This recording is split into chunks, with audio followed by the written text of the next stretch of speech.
नमस्कार साथियों, गौरव ज्ञान धारा में आप सभी का स्वागत है।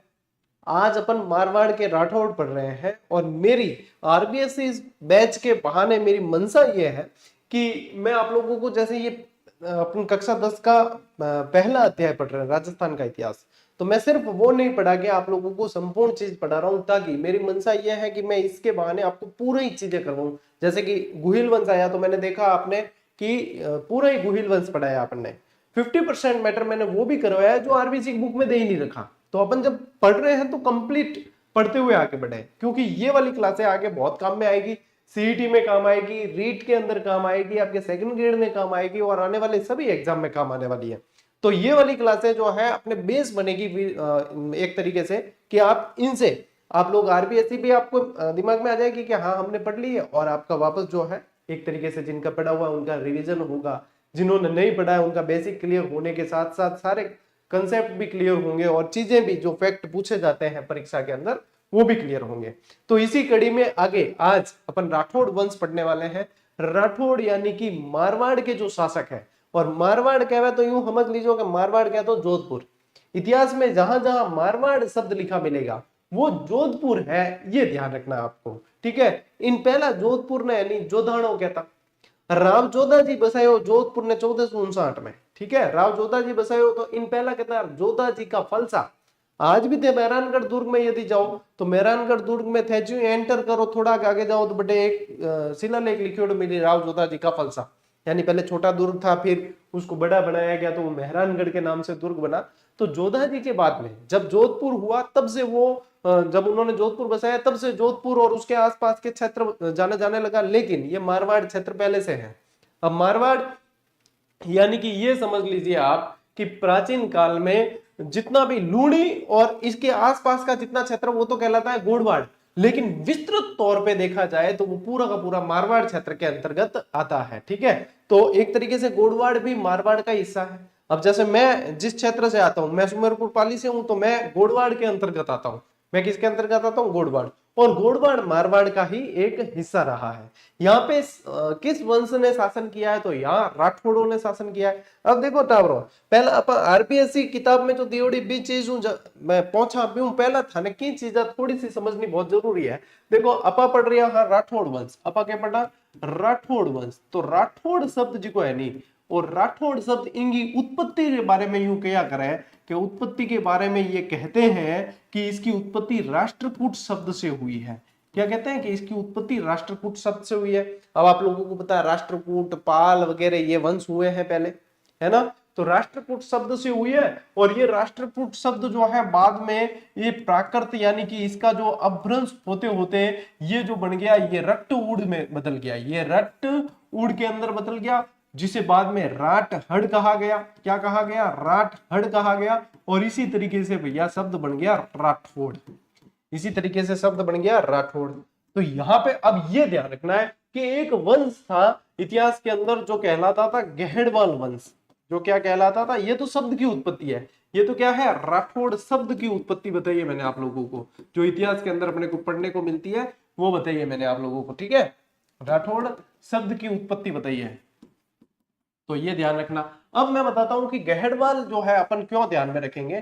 तो यहाँ पे आप लोगों को ध्यान रखना है कि एक जयचंद गहेड़वाल करके शासक हुए, जिनको आप बहुत अच्छी तरीके से जानते हो। जयचंद गहेड़वाल कौन? संयोगिता और पृथ्वीराज की कहानी सुनी होड़ी है तो थे बिल्कुल अच्छी तरीके से जानो कि जयचंद गहेड़वाल कौन है। जयचंद गहेड़वाल वही है संयोगिता के पिताजी, यानी कि पृथ्वीराज चौहान और जयचंद गहेड़वाल मौसेरे भाई। और ये जो है जयचंद गहेड़वाल ने मोहम्मद गौरी से 1194 के अंदर चंदावर के युद्ध में लड़ाई की थी। इन्होंने क्या किया था? चंदावर के युद्ध के अंदर इन्होंने चंदावर का युद्ध लड़ा था। चंदावर का युद्ध जो कब हुआ था? 1194 के अंदर। कौन थे इसके सामने? कौन था? मोहम्मद गौरी था। कौन था? मोहम्मद गौरी। देखो थाने एक अच्छी बात बताऊं, मैं जब स्टार्ट में मतलब 11वीं 12वीं में आया और मैं मतलब इतिहास पढ़ना शुरू करियो तो बी टाइम तराइन को युद्ध आयो।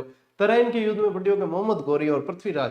मन पृथ्वीराज माते मन यू लागो कि पृथ्वीराज ऐसा कैसा शासक होगा जो लड़की से युद्ध लड़ा है? फिर पता चला कि मोहम्मद गौरी लड़की नहीं है, इसका तो नाम गौरी है सिर्फ, ये तो मतलब मेल शासक ही था तो बाद में ऐसी चीजें आप लोगों के साथ भी हुई होगी। इतिहास में कई सारे कैरेक्टर ऐसे हैं जिनको अपन जो है कई बार ये समझ लेते हैं कि ये तो भाई लड़की होगी, वो लड़का निकल जाता है, लड़का होगा वो लड़की निकल जाता है। जैसे जैसे समय आगे बढ़ता है हम पढ़ते हैं तो पता चलता है। कई दिनों तक जो है मैं प्रारंभ में मुंशी देवी प्रसाद जो है उन्हें भी लड़की समझता था कि मुंशी देवी लागोड़ो है, तो देवी लागोड़ो मतलब लड़की है। तो ये इंसिडेंट हुआ है, आपके साथ भी ऐसी चीजें हुई होगी। तो ये मतलब एक आप लोगों के लिए दिमाग में पड़े प्रेशर नहीं बने, इसलिए बीच बीच में मैं ऐसी चीजें बता देता हूँ आपको। तो ये देखो चंदावर का युद्ध हुआ। अब अपन राठौड़ पढ़ते पढ़ते जयचंद गढ़वाल पे क्यों आ गए कि गुरुजी आप तो राठौड़ पढ़ा रहे हो, जयचंद गढ़वाल पे क्यों आ गए? तो देखो राठौड़ों का जो आदि पुरुष है कि यहाँ मारवाड़ के जो राठौड़ है, राठौड़ों का आदि पुरुष यानी कि जहां से वंश प्रारंभ हुआ है, ठीक है, मूल पुरुष भी लिखा मिलता है, आदि पुरुष लिखा मिलता है, वो है रावसिहा। अपन क्यों यहां जा रहे हैं वो बेसिक बता रहा हूं मैं आप लोगों को, वो है रावसिहा। अब देखो जयचंद गढ़वाल है, जयचंद गढ़वाल के बाद में यहाँ पे हरिश्चंद्र ने शासन किया, इन्हीं के वंश के हरिश्चंद्र ने, ठीक है। हरिश्चंद्र के बाद में इनके जो है एक श्वेतराम करके पुत्र हुआ, और श्वेतराम के पुत्र जो थे वो रावसिहा थे। यानी कि एक तरीके से ये जयचंद गढ़वाल के पड़ पौत्र हो गए, लेकिन ये पौत्र लिखा मिलता है, ठीक है, इतिहास के अंदर लिखा मिलता है कि ये जो रावसिहा है ये जयचंद गढ़वाल के पौत्र थे। अब ये यहाँ पे देखो, वहां पे क्या हुआ कि ये हार गए वहां से, तो फिर उसके बाद में ये जो है कुछ समय तक इन्होंने संघर्ष किया। फिर रावसिहा जब बड़े हो जाते हैं तब रावसिहा अपने 200 सेवकों के साथ क्या करते हैं, 200 सेवकों के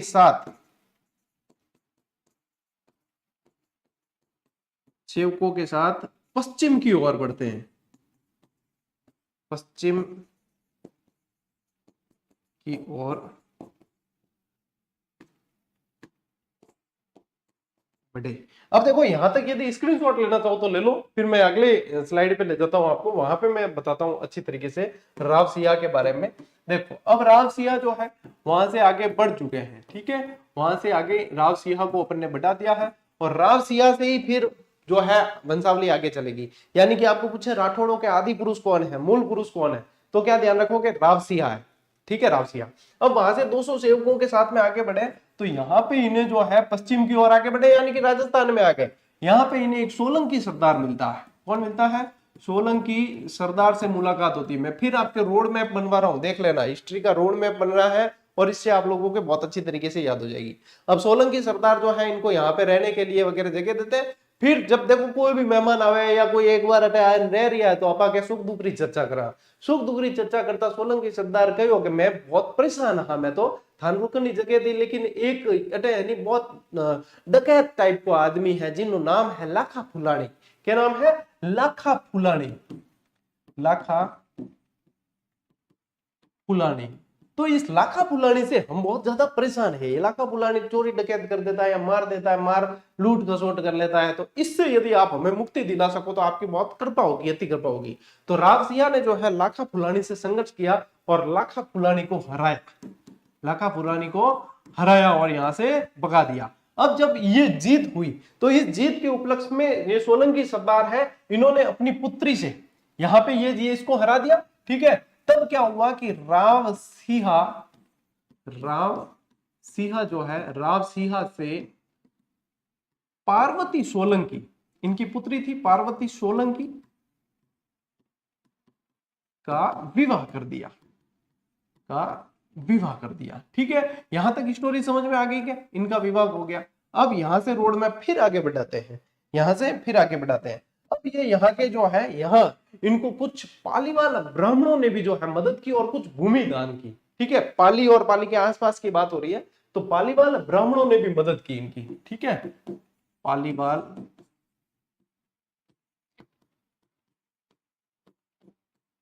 इन्होंने, रावसिहा ने पालीवाल ब्राह्मणों की मदद की, तो इन्होंने पालीवाल ब्राह्मणों ने इनको कुछ भूमि दी, पालीवाल ब्राह्मणों ने इन्हें कुछ भूमि दी, ठीक है। अब क्या होता है आगे की, ये यहाँ पे रहने लगे, तो रावसिहा के मन में ये आता है कि मैं पाली का और भी बाकी जो क्षेत्र है वो भी हासिल कर लूं, कि ये भी मैं सारा का सारा, थोड़ी सी भूमि से क्या होगा कि सारी हासिल कर लूं। तो इतिहासकार बताते हैं कि रावसिहा ने ये जो ब्राह्मण सरदार थे, इनके जो सरदार थे सारे ब्राह्मण सरदार जितने भी थे, तो इन सरदारों की हत्या कर पूर्ण पाली, यानी कि पूरे पाली, ऐसे लिख लेना, संपूर्ण पाली, पूरे पाली पर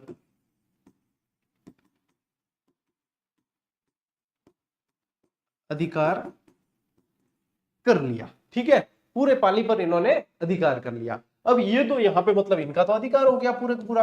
फिर एक बार ये द्वारका जा रहे थे, कहां जा रहे थे? द्वारिका। तो द्वारिका जब जा रहे थे तब यहाँ पे पढ़ने में आता है इतिहास में कि लाख जंवर का युद्ध हुआ। क्या पढ़ने में आता है?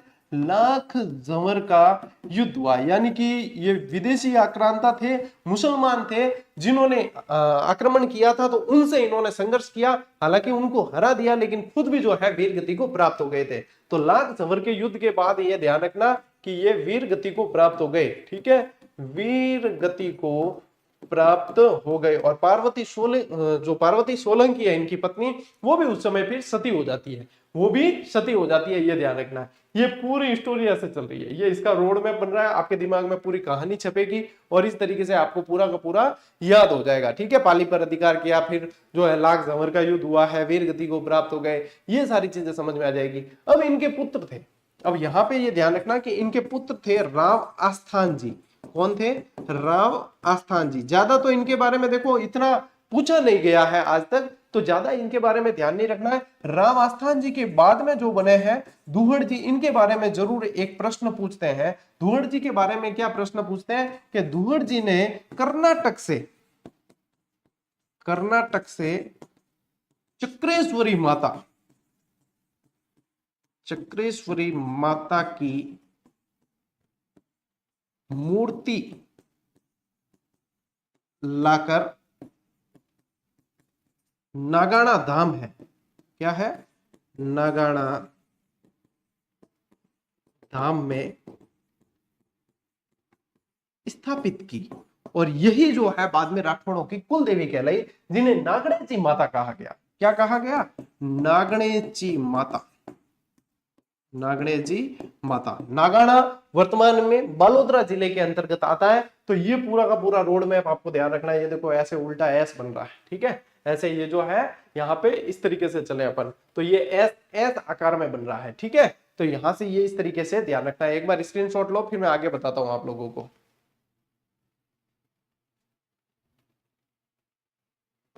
ठीक, तो दुहड़ जी के बाद में भी कई सारे शासक हुए, जिनके बारे में ज्यादा तो मतलब आप लोगों को इतना याद करने की जरूरत नहीं है, लेकिन फिर भी दुहड़ जी के बाद याद करो तो वैसे खूब है। कनकपाल जी है, जालन जी है, छीड़ा जी है, तीड़ा जी है, खूब सारे हैं। लेकिन फिर बाद में आता है सलखा जी का नाम, और सलखा जी के बाद मल्लीनाथ जी का नाम आता है, वो जरूर पढ़ने में आता है अपने।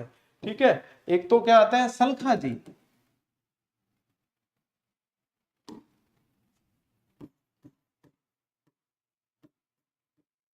सलखा जी, और सलखा जी के बाद में मल्लीनाथ जी।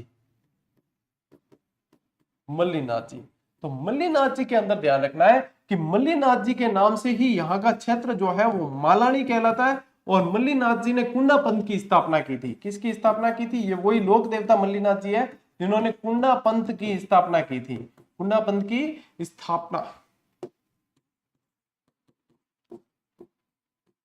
की। और कहते हैं कि इन्होंने 13 दलों को हराया था। 13 दलों को, बड़ी सेना थी, 13 दलों को पराजित किया इन्होंने।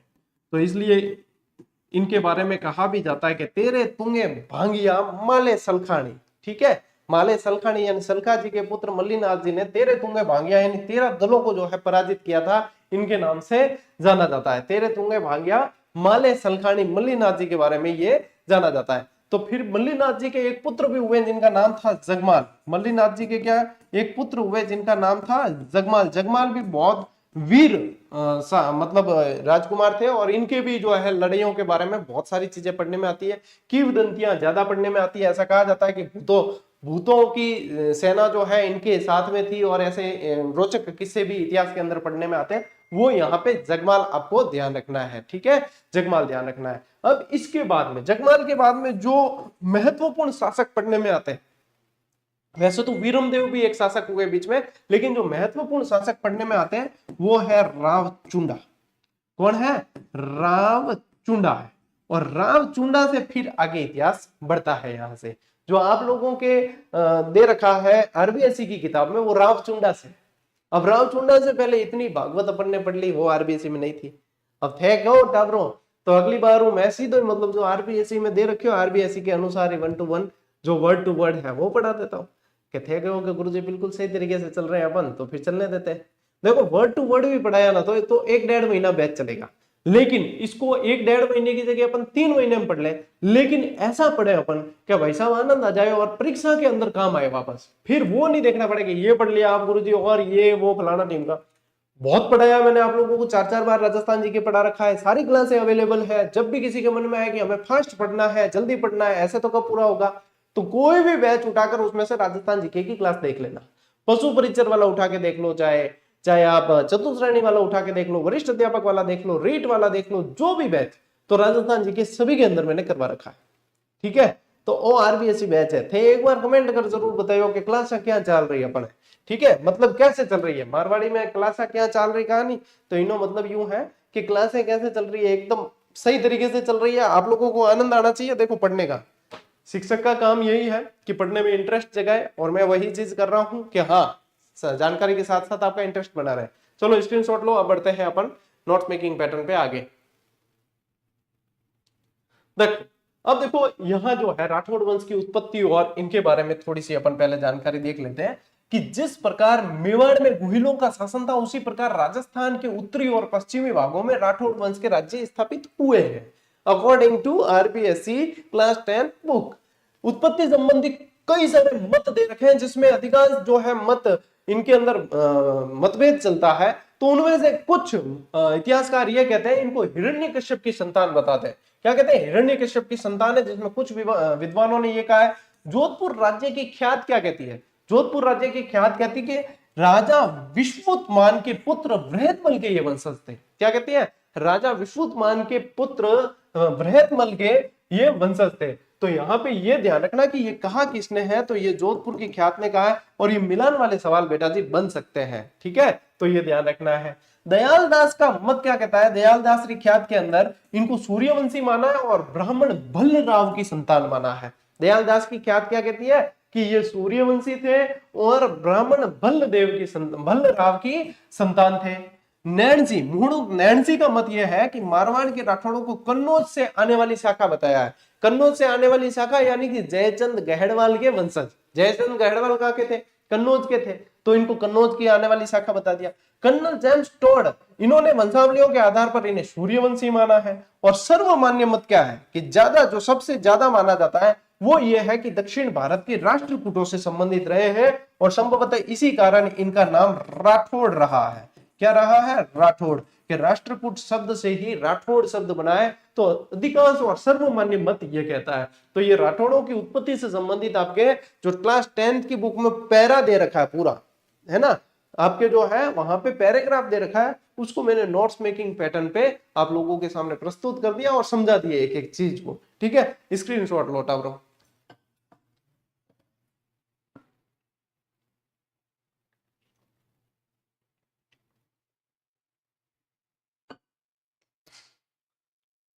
ओके, अब देखिए कुछ शाखा है इनकी। देखो जोधपुर और बीकानेर के राठौड़ सबसे अधिक प्रसिद्ध हुए, और सबसे ज्यादा अपन को यही पढ़ना है, यही पढ़ते हैं अधिकांश। इसके अलावा किशनगढ़ के अंदर भी राठौड़ों की शाखा थी, तो यहाँ पे ये तो प्रसिद्ध हुए।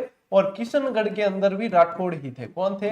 किशनगढ़ के अंदर भी राठौड़ों की शाखा थी, तो ये भी ध्यान रखना है। अब भाई साहब जो मैंने आप लोगों को बताया राव सिंहा आदि पुरुष, आदि पुरुष का मतलब मूल पुरुष। राठौड़ वंश के मूल पुरुष के नाम से किन्हें जाना जाता है? राव सिंहा को जाना जाता है। ठीक है, राव सिंहा जी ध्यान रखिए, पूछी कन्नौज के गहड़वाल जयचंद का वंशज माना जाता है इन्हें। जयचंद गहड़वाल के वंशज इन्हें माना जाता है। अब मैं थानपुर ही बता दियो कि जयचंद गहड़वाल, हरिश्चंद्र सेतराम और इनके बाद में राव सिंहा जी है। यहाँ ध्यान रखना है। ठीक है, देखो इन्होंने मारवाड़ के एक छोटे से भाग पाली के उत्तर पश्चिम में अपना राज्य स्थापित किया। अब कैसे किया? तो ये मैं बहुत खुश हूं इस बैच को पढ़ाते हुए कि मेरे से जो पढ़ रहे हैं विद्यार्थी, उन्हें आरबीएससी तो क्लियर हो रही है, लेकिन वो पूरी चीज कंसेप्ट क्लियर हो रहा है। और आप वास्तव में, आपको मैं धन्यवाद और साधुवाद देना चाहूंगा कि आप वास्तव में बहुत सही जगह से और बहुत सही समय पे पढ़ रहे हो, क्योंकि ये चीजें अभी से क्लियर हो जाएगी ना तो आप अपने आप को बहुत आगे पाओगे अन्य अभ्यर्थियों से। कंपटीशन तो बढ़ता जा रहा है, लेकिन उसके लिए अपने को उस तरीके से प्रिपेयर भी होना है। तो यही वो तरीका है जिसमें आप बहुत अच्छी तरीके से पढ़ोगे और आगे बढ़ोगे। और भाई साहब गारंटी मेरी है कि थे नौकरी लागो, मेरे कहे अनुसार थे पढ़ता चला जाओ, थे नौकरी नहीं लागो तो और कौन लागे बताओ।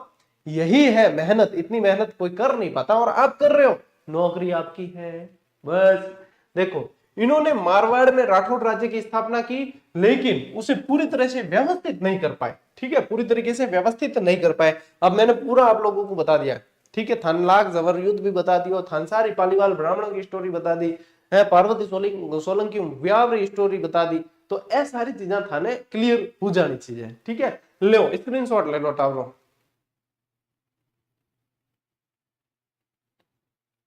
देखो फिर सीधा यहाँ पे क्या दे दिया आपके आरबीएससी के अंदर, राव चुंडा दे दिया। चुंडा भी लिखा मिलेगा, चूड़ा भी लिखा मिलेगा, एक ही बात है। चुंडा लिखा मिलेगा, राव चुंडा एक ही बात है। इसी समय में मेवाड़ के अंदर भी राव चुंडा हुए हैं, तो यहाँ पे भी राव चुंडा आपको ध्यान रखना है। लेकिन राव चुंडा और उनके बीच में कितने शासक थे, सारे के सारे ध्यान रखने आपको, सारे के सारे ध्यान रखना है कि हाँ ये चीजें रही है। दुहड़ जी, चक्रेश्वरी माता देखो इंपॉर्टेंट है। फिर पहले आस्थान जी, फिर दुहड़ जी, चक्रेश्वरी माता हो गई इंपॉर्टेंट। फिर जो मैंने आप लोगों को बताया कुछ शासक है, उसके बाद में फिर आपके सलखा जी, मल्लीनाथ जी हैं, जगमाल जी हुए, और फिर बाद में राव चुंडा जी। राव चुंडा जी जब आते हैं तो यहां से व्यवस्थित तरीके से फिर आगे जानकारी पढ़ने को आती है। तो देखो यहाँ पे राव चुंडा ने अपने साहस और कूटनीति से मंडोर पर अधिकार कर लिया। किस पे अधिकार कर लिया? मंडोर पर। अब मंडोर पे जो है गुर्जर प्रतिहार जो कहते हैं अपन, प्रतिहार शासक जो है इनको मंडोर जीत के दिया राव चुंडा जी ने। तो यहाँ पे जो है इंदा शाखा थी इनकी, तो इंदा शाखा की बेटी से इनका विवाह हो गया और इंदा शाखा से इनको मंडोर दहेज के रूप में मिला था। तो क्या ध्यान रखोगे आप कि इंदा शाखा से मंडोर दहेज के रूप में मिला। ठीक टाबरो, और ध्यान रखना है। अब देखो राज्य को विस्तार, मंडोर के बाद उन्होंने आसपास के क्षेत्रों यानी कि खाटू, जो छोटी खाटू के नाम से जाना जाता है, खाटू, डीडवाना, सांभर, अजमेर, नाडोल पर भी अपना अधिकार किया। ये मुझे इंपॉर्टेंट लग रहा है, जो अपन को लगता है कि इससे तो क्या पूछेगा एग्जामिनर वहीं से सवाल पूछ रहा है, तो ये मतलब दे सके, सारी की सारी चीजें दे सके कि कहाँ कहाँ अधिकार किया, बीच में एक दूसरा और डाल दे, मान लो कि क्षेत्र डाल दिया, दूसरा अजमेर डाल दिया या कुछ ऐसा डाल दिया। तो ये ध्यान रखना है अपने को। ठीक है, अब देखो 1423 में पुंगल के भाटियों द्वारा, इनकी जो है पुंगल के भाटियों से तनातनी चल रही थी, तो पुंगल के भाटियों ने इन्हें जो है धोखे से बुलाया और फिर वहां पे जब ये जाते हैं तो सारे मिलके हमला कर देते हैं और वहां उनसे संघर्ष करते हुए ये वीरगति को प्राप्त होते हैं। तो पुंगल के भाटियों द्वारा धोखे से इनकी हत्या कर दी गई। और सांस्कृतिक योगदान में देखें तो इनकी पत्नी चांद कंवर ने जोधपुर में प्रसिद्ध चांद बावड़ी का निर्माण करवाया था। मोस्ट इंपोर्टेंट फैक्ट है, किसमें ध्यान रखना है अपने को? राव चुंडा में ध्यान रखना है। किसमें ध्यान रखना है? राव चुंडा के अंदर। और यदि अपन ये इनमें एक और फैक्ट पढ़े तो वो है कि सामंत प्रथा को शुरू करने वाले, सामंत प्रथा को शुरू करने वाले शासक रहे हैं। ठीक है, अब सामंत प्रथा को शुरू करने वाले ये रहे, लेकिन वास्तविक सामंत प्रथा के जनक जोधपुर के अंदर जो कहलाए वो राव जोधा जी कहलाए, वो राव जोधा जी कहलाएंगे। तो ये ध्यान रखना है, शुरुआत यहां से कर ली थी, लेकिन वास्तविक यदि पूछा जाए कि इसके जनक कौन रहे हैं तो वो राव जोधा रहे हैं। ठीक है, ले थान ध्यान है जो मारवाड़ी वगैरह जो गीत आवे में भी थे, अगर ध्यान सुन लो नहीं तो थाना आधी चीज याद हो जाए क्या, कि जोधा विराज जोधपुर रणबंका राठौड़ 200 बजैसा, राठौड़ा थारी मारवाड़ में 200 बजैसा। अब इसमें कितनी चीजें याद हुई? ये अपन गीत तो बहुत स्टेटस में लगाते हैं, सुनते भी है। तो जोधा विराज जोधपुर, राव जोधा जी का संबंध जोधपुर से है। रणबंका राठौड़ यानी कि यहाँ पे राठौड़ों का शासन रहा है। और धूसो बाजे यानी कि धूसा गीत जो है वो जोधपुर के प्रसिद्ध है। तो इतने सारे जो है फैक्ट, यदि राजस्थानी गानों को, गीतों को आप सुनते हैं तो ध्यान से सुना करें, उसमें बहुत सारी चीजें जो है कवर होती है। ठीक है, जीके की दृष्टि से भी बहुत महत्वपूर्ण है। अब ले स्क्रीनशॉट।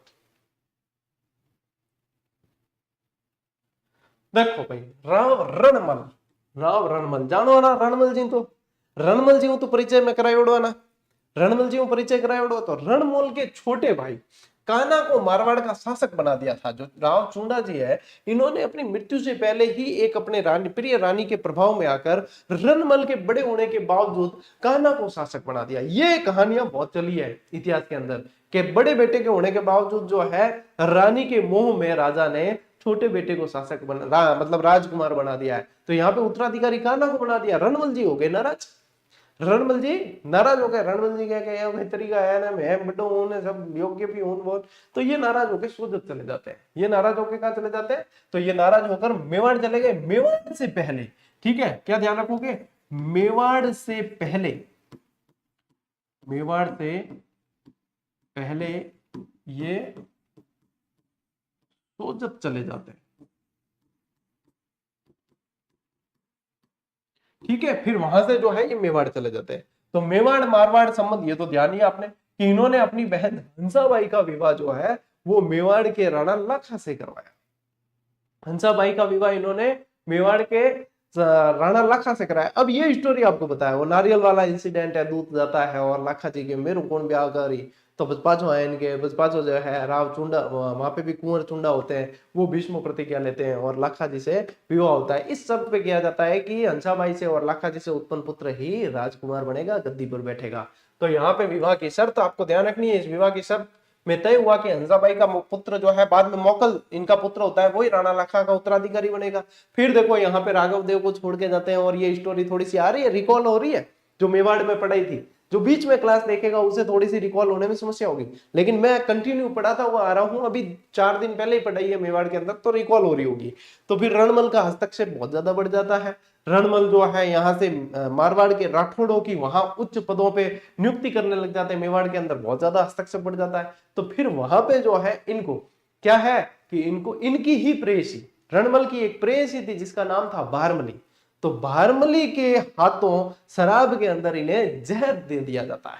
इस तरीके से इनकी मृत्यु होती है। तो ये ध्यान रखना है। मेवाड़ प्रशासन में प्रभाव इनका बहुत बढ़ गया। उनका भांजा मौकल मेवाड़ का महाराणा बना, तो मेवाड़ के प्रशासन में रणमल का प्रभाव बहुत अधिक बढ़ गया था। 1438 में मेवाड़ के सामंतों ने रणमल की प्रेमिका भारमली के सहयोग से इनकी हत्या कर दी। उस समय बताते हैं कि राव जोधा भी वहीं पे मौजूद थे और एक नगारची होता है जो नगारे बजाता है ना, वो उसने जो है इस तरीके से एक धुन बजाई जिसके अंदर जो है राव जोधा उस समय जो है राजकुमार होते हैं, वो राजकुमार जोधा उस समय उसका इशारा समझ गए। उस धुन में ये था कि भाग सके तो भाग रे जोधा, रणमल जी मारे आ जाए, ठीक है। तो इस तरीके से वो जो है संकेत उसे मिल जाता है, तो जोधा वहां से जो है निकल जाता है। तो जोधा वहां पे बच जाता है और जोधा फिर बाद में जंगलों में शरण लेकर अपने आप को बचाता है और अपनी शक्ति को संगठित करते हैं। ये भी आप लोगों को ध्यान रखना है। स्क्रीनशॉट ले। रणमल जी के बारे में मैं सारी चीजें बता दी।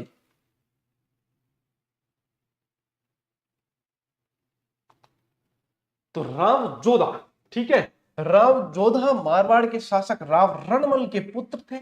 और जब वहां से आते हैं ये, ठीक है, देखो प्रारंभिक संघर्ष 1438 में चित्तौड़ में अपने पिता की हत्या के बाद उन्होंने जंगलों में रहकर अपनी सैन्य शक्ति को संगठित किया। लेकिन आपको ये पूछ सकते हैं कि मेवाड़ से जब भागे तो पहली बार कहां रुके? तो जब मेवाड़ से ये फरार हुए, ठीक है, मेवाड़ से जब भागे, मेवाड़ से भागने के बाद, मेवाड़ से भागने के बाद बीकानेर के पास एक गांव है, बीकानेर के पास एक गांव है काहुनी, काहुनी गांव में शरण लेते हैं। उसके बाद में ये जंगलों में रहकर अपनी सैन्य शक्ति को फिर से संगठित करते हैं। फिर जो है लंबी कोशिशों के बाद ये मंडोर पर विजय प्राप्त करते थे। 1438 से संघर्ष चल रहा है। 1453 ईस्वी में मंडोर को वापस जीतते हैं। कब जीतते हैं? 1453 ईस्वी में मंडोर को ये फिर से जीतते हैं यहाँ पे। और मेवाड़ से भी इनके संबंध बहुत बिगड़े हुए होते हैं, लेकिन 1453 के अंदर ही आप लोगों को पता है आवल बावल की एक संधि होती है। कौन सी संधि होती है? आवल बावल की संधि होती है। ये भी मैंने वहां पे बता दी है मेवाड़ के अंदर। तो ये इतिहास जुड़ा हुआ है एक तरीके से। आवल बावल की संधि होती है, जब तक आवलिया वट तक मेवाड़ और जब तक बावलिया वट तक मारवाड़, ठीक है। तो ये जो है संधि होती है यहाँ। तो ये दुश्मनी खत्म करने की सुलह के लिए अपनी पुत्री का विवाह, यानी कि राव जोधा अपनी पुत्री का विवाह मेवाड़ी राजकुमार रायमल से कर देते हैं, ठीक है। मेवाड़ी राजकुमार रायमल से कर देते हैं, हंसाबाई की ही मध्यस्थता के कारण ये चीज होती है। फिर देखो यहाँ पे आप लोगों को ध्यान रखना है कि जोधपुर की स्थापना राव जोधा 1459 में जोधपुर नगर को बसाते हैं और अपनी नई राजधानी बनाते हैं। पहले मंडोर थी राजधानी, लेकिन फिर बाद में ये इसको जोधपुर को बसा के 1459 में बसाते हैं, ध्यान रखना। और मंडोर की जगह फिर जोधपुर को राजधानी बनाते हैं। और यहीं पे चिड़िया टूंक पहाड़ी पर क्या है कि एक महाराज बैठते थे एक पहाड़ी पे, टेकरी पे, जिसका नाम था चिड़ियानाथ, जिनका नाम था चिड़ियानाथ जी महाराज। तो चिड़ियानाथ जी महाराज जो है उनकी जगह पर यह दुर्ग बनाया गया। तो इस दुर्ग का नाम पहले चिड़िया टूंक दुर्ग रखा गया, इस पहाड़ी का नाम चिड़िया टूंक पहाड़ी था। फिर बाद में मेहरानगढ़ दुर्ग के नाम से जाना गया। तो ये जोधपुर बसाया गया। फिर देखो राजधानी की सुरक्षा के लिए उन्होंने चिड़िया टूंक पहाड़ी पर एक विशाल दुर्ग का निर्माण करवाया, जिसे मेहरानगढ़ दुर्ग के नाम से जाना गया। सैन्य सफलता के अंदर देखें तो उन्होंने दिल्ली के सुल्तान बहलोल लोदी की सेना को हराया। मोस्ट इंपॉर्टेंट फैक्ट है और हिडन फैक्ट है। हिडन फैक्ट यानी कि इस पे ध्यान नहीं जाता है, तो ध्यान रखना कि बहलोल लोदी इनके समय दिल्ली सल्तनत का शासक था। ये ध्यान रखेंगे अपन कि दिल्ली के बहलोल लोदी को इन्होंने हराया, समकालीन शासक भी मान सकते हैं। तो इसको हरा के जो है काफी प्रतिष्ठा इनको प्राप्त हुई। और ऐतिहासिक महत्व देखें तो डॉक्टर गौरी शंकर हीराचंद ओझा इन्हें जोधपुर का प्रथम प्रतापी शासक मानते हैं। डॉक्टर गौरी शंकर हीराचंद ओझा, GH ओझा, इन्हें जोधपुर का प्रथम प्रतापी शासक मानते हैं। और इन्हें यह भी ध्यान रखना कि वास्तविक, क्या बताया था, वास्तविक सामंती प्रथा के जनक, सामंती प्रथा के जनक कहा जाता है इन्हें। ठीक है, यह भी आपको ध्यान रखना, वास्तविक सामंती प्रथा के जनक। पहले आप लोगों को बता दिया, फिर यहां ध्यान रखना चुंडा के बाद में ये इन्होंने वास्तविक सामंती प्रथा को यहाँ पे स्थापित किया है। तो सामंत प्रथा के वास्तविक संस्थापक कहलाते हैं ये। ठीक है, कहां, जोधपुर के अंदर, मारवाड़ के अंदर। ले स्क्रीनशॉट भाई साहब। इसी के साथ में जो है अपनी ये क्लास हुई है तकरीबन 32-33 मिनट की। और 32-33 मिनट में अपन ने मारवाड़ के राठौड़ों को शुरू, मतलब प्रारंभ की जो है चीजें वही महत्वपूर्ण है, वो शुरू करके और फिर अपन ने जो है बिल्कुल व्यवस्थित तरीके से आगे बढ़ते हुए राव जोधा तक की स्टोरी पढ़ ली है। अब आगे और भी मजा आएगा, आगे और भी मजा आएगा जब अपन राव मालदेव पढ़ेंगे, जब राव चंद्रसेन पढ़ेंगे, जब जसवंत सिंह जी पढ़ेंगे, तो बहुत सारी चीजें जो है आपको समझ में आएगी। जब अपन अजीत सिंह जी पढ़ेंगे, राव जो है यहाँ पे दुर्गादास जी का अपन बलिदान पढ़ेंगे, बहुत सारी चीजें हैं। जोधपुर और मारवाड़ के राठौड़ों से बहुत सारे प्रश्न बनते हैं, बहुत सारी स्टोरी है, बहुत सारी चीजें, डेटा है जो आप लोगों को याद करना है। तो ये जो वीक है, ये पूरा का पूरा वीक आप समझ सकते हो कि अपन मारवाड़ के राठौड़ इसके अंदर पढ़ने वाले हैं। और भाई साहब तबीयत से पढ़ेंगे, ठीक है, किसी तरह की कोताही नहीं बरती जाएगी इसके अंदर, किसी तरह की जो है मारवाड़ी में क्या उतावल कौन करा, तकड़ कौन करा। ठीक है, तो इस तरीके से अपन पढ़ेंगे, आगे बढ़ेंगे। और आप लोगों के लिए भाई साहब CET की बहुत शानदार टेस्ट सीरीज तैयार कर रहा हूं मैं। टेलीग्राम पे सूचना दी थी, तो उसे टेलीग्राम से देखो अपडेट रहते रहना, क्योंकि आप लोग जो है टेक्निकल टीम पे चीजें पूछते हो ना, वहां कुछ मत पूछे, उन्हें कुछ नहीं पता है। उनका काम सिर्फ ये है कि किसी के टेस्ट में टेक्निकल एरर आ रहा है तो उसको सॉल्व करना है, ताकि आप टेस्ट अच्छे से दे पाए। आप इंक्वायरी के लिए अपने कोई नंबर नहीं है।